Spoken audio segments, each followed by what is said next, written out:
ang sahod ng welder dito.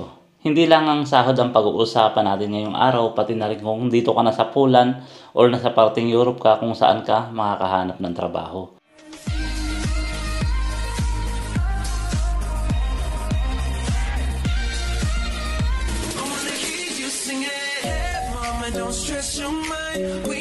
Good morning mga kagala. Time check po tayo. Ganap na alas 11 ng umaga dito sa Poland. So wala tayong gala ngayon kasi may pasok ako mamayang hapon. Pero abangan nyo yung gala natin. Lahat ng magagandang lake, resort, pupuntahan po natin, pati mga camping area. So malapit na mga kagala. Ma-explore na natin ang Poland. Pag-uusapan lang natin ngayon mga kagala, yung may nagtanong kasi sa atin kung ano daw ba ang pera dito sa Poland. Kaya kung bago ka pa lang sa aking channel, is maigihing mag-subscribe at i-hit yung notification bell button para lagi kang updated sa mga video gagawin ko. Kasi lahat ng sinishare kong information mga kagala ay napakahalaga.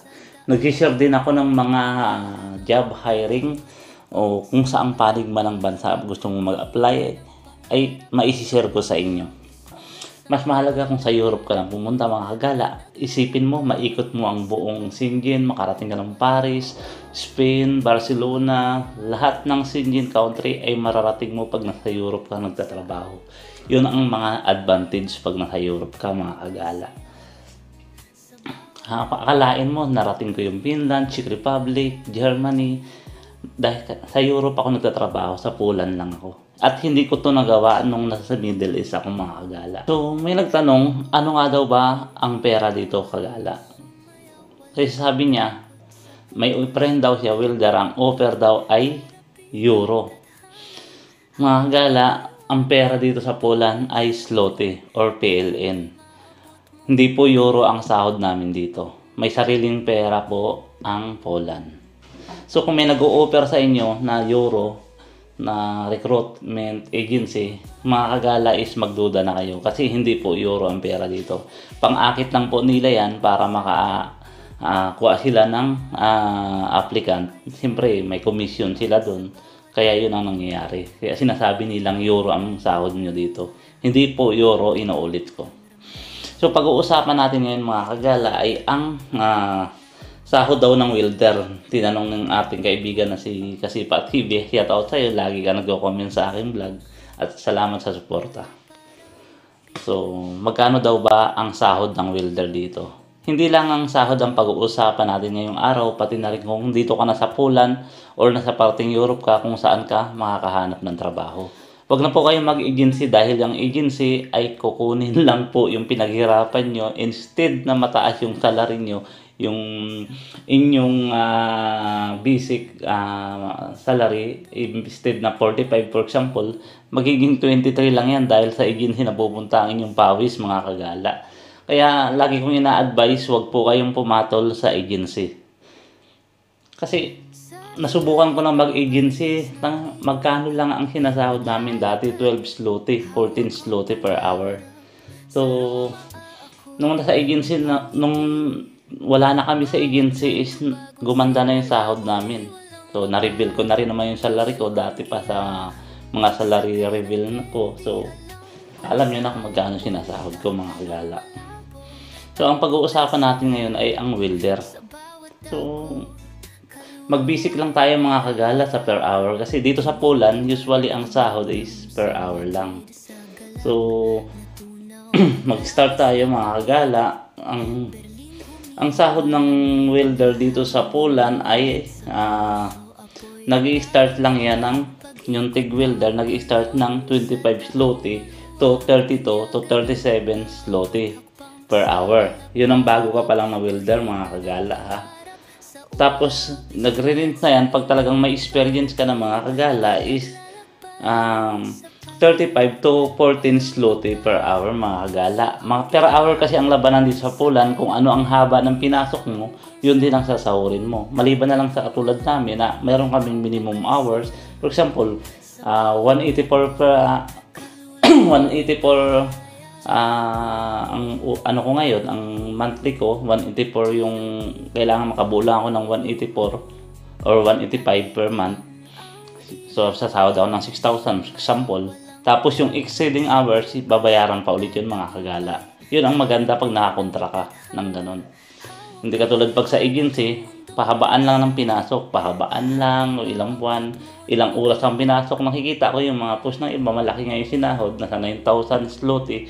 Pero mga kagala, nakita ko yung oras nila, 320, 330 hours. Mga kagala, hindi po healthy ang trabahong gano'n na halos buong buhay mo nasa trabaho ka na, wala ka ng enjoyment. So, para sa opinion ko lang to mga kagala ha. Example lang natin mga kagala, ang sahod ng average na welder dito is, sa pinakamataas na tayo 45 PLN per hour. Papakita ko lang kung sakaling umabot siya ng 200 hours sa trabaho niya.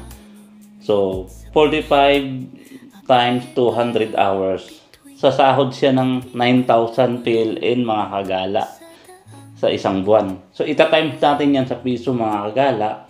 Magkano ang piso ang PLN ngayon? Palagay na natin sa mga average lang din na mababa lang. 14.50 lang tayo mga kagala. Pero umaabot yan ng 15 nung nakaraan. So, ang sasahurin niya mga kagala is 130,000 pesos mga kagala. So, ganyang kalaki ang sahod ng welder dito.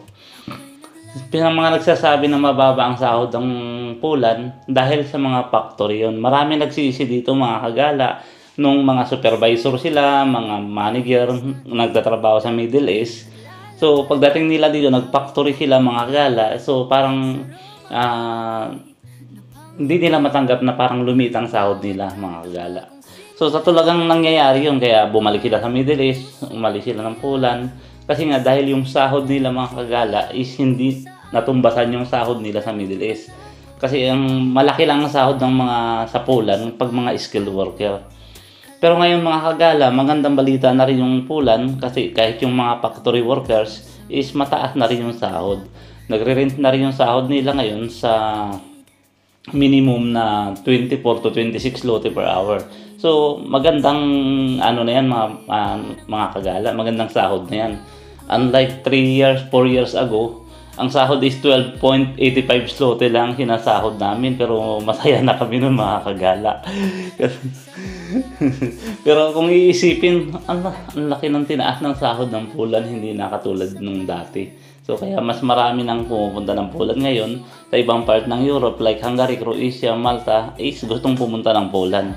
Pero nagkaroon na nga po ng higpitan ngayon is yung TRC ng others engine, katulad ng na-vlog ko ng una, is mahirap siyang i-convert because mababa ang chance na may convert nyo sa TRC ng pulan yung TRC ng ibang engine like ng explanation ko before. So mga kagala, sana naintindihan nyo yung aking vlog kung magkano yung sahod ng welders. So dadako na naman tayo sa ating bonus mga kagala kung saan ka makakahanap ng trabaho pag dito ka na sa Europe. Magbibigay ako ng mga website mga kagala na kung saan ka pwedeng mag-apply ng makahanap ka ng direct hire na employer pag dito ka na sa Poland o sa ibang part ng Europe. Ito mga kagala, na-vlog ko na to dati, yung OLX Frasa sa Poland to. Ipa-plus ko na sa screen mga kagala para hindi na kayo mahirapang maghanap kung anong itsura niya. Pagkatapos makakahanap ka rin mga kagala, dito nung sinearch ko puro welder ang halos sa Fractio.pl. Ipopost ko na rin sa screen mga kagala para makita nyo na rin. At saka isa pang mga kagala, makakahanap ka rin ng trabaho is sa Glassdoor. Isang website din yan na pwede ka makahanap ng trabaho mga kagala. Kung isa ka sa nangarap pumunta ng Europe mga kagala, ito ang para sa iyo. Hiring po ang Peridot International Resources Inc. Ang mga bakanting trabaho nila, napakarami mga kagala. Pero magpupokus lang muna tayo doon sa isang trabaho na ipa-plus ko ngayon sa screen mga kagala.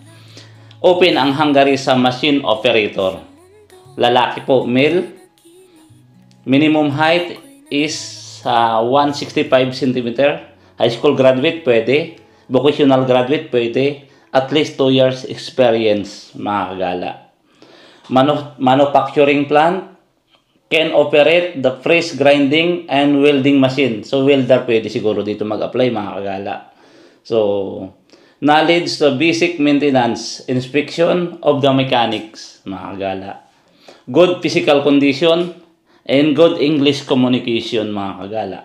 So, abangan nyo yung marami kong upload dahil bawat upload, mga kagala, is nagbibigay ako ng job opportunity para makatulong sa mga kababayan nating gustong mag-abroad.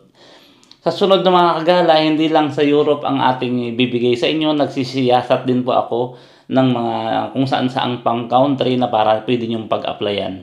Mga kagala, sinisigurado ko yan na legit siya at under siya ng register ng DMW. Nakaregister po yan sa DMW, mga kagala. At mag-imbestiga na rin kayo, mga kagala, para iwas scam na rin, mga kagala. Tsaka inuulit ko nga, mga kagala, hindi po ako connected sa mga agency binabanggit ko na yan. Nagbibigay lang po ako ng information para sa inyo at hindi ako connected dyan. So, ang hangad ko lang ay makatulong imbis na magsiraan, mga kagala. So, hanggang sa muli, ito nga pala si Arjen Martinez, ang nagsasabi ng if you want to be a successful, living a simple life is the key. Ciao, mga kagala.